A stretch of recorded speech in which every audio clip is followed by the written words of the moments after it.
Bonjour à tous, nous avons dans les parties précédentes d'abord appris à créer un questionnaire.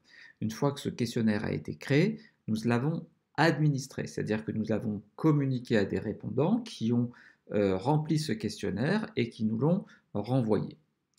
Maintenant que nous avons une masse de questionnaires complétés, il va falloir analyser. C'est donc la nouvelle partie que nous attaquons, c'est l'analyse de données de questionnaires.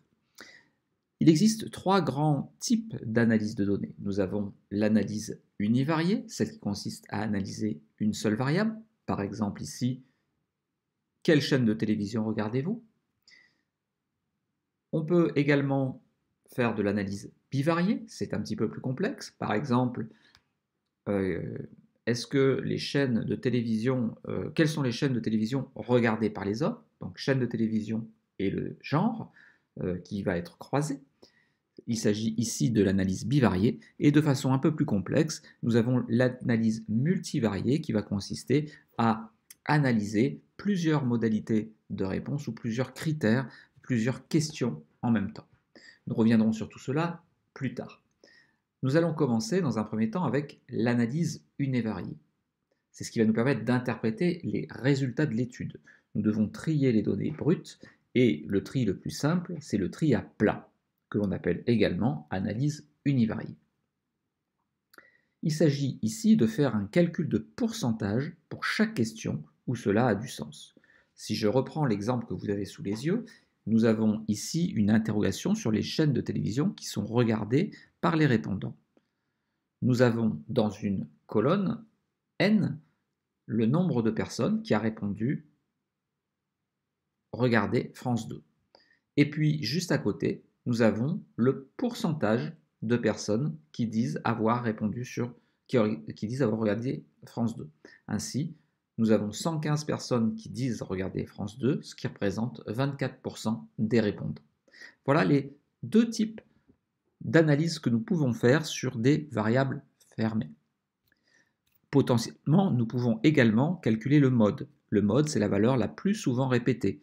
Donc ici, par exemple, il s'agit de France 2, qui est la chaîne la plus regardée. Donc cela sera le mode.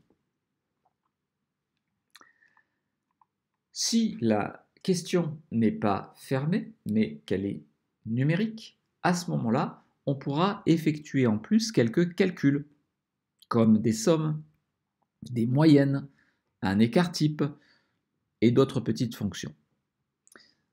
Les questions numériques sont donc plus riches, mais moins nombreuses. Nous allons voir maintenant comment créer une vue qui va nous permettre d'analyser ces données. Donc, ce que l'on va faire, c'est qu'on va basculer à présent sur ce logiciel.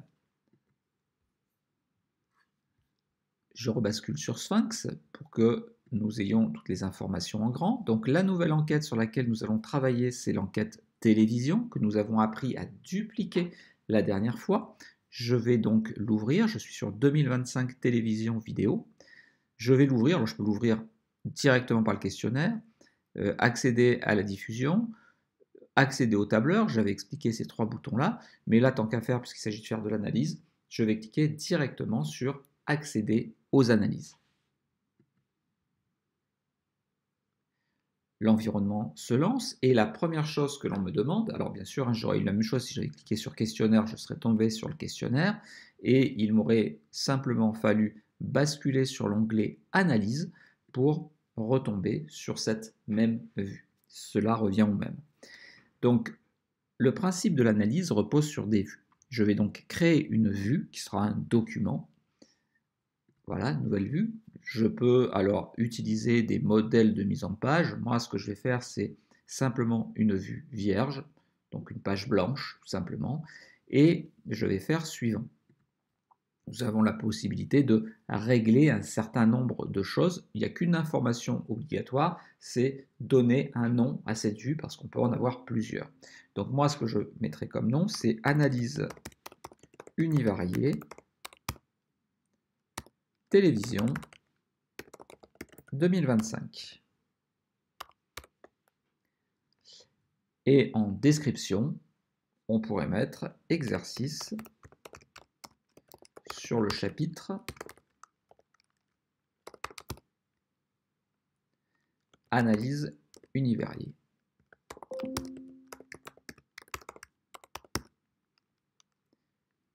Qui utilise la base de données,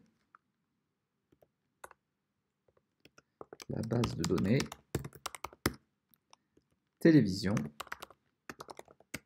2025. Ah, j'oublie le N. Télévision 2025. Voilà. Donc, ce que je vais faire, c'est directement OK. Je ne vais pas rentrer dans les possibilités de gérer l'affichage ou bien les couleurs. On ne va pas rentrer dans ce détail-là. Je vais faire OK. Je vais donc avoir ici une première vue sur laquelle je vais pouvoir travailler en cliquant dessus.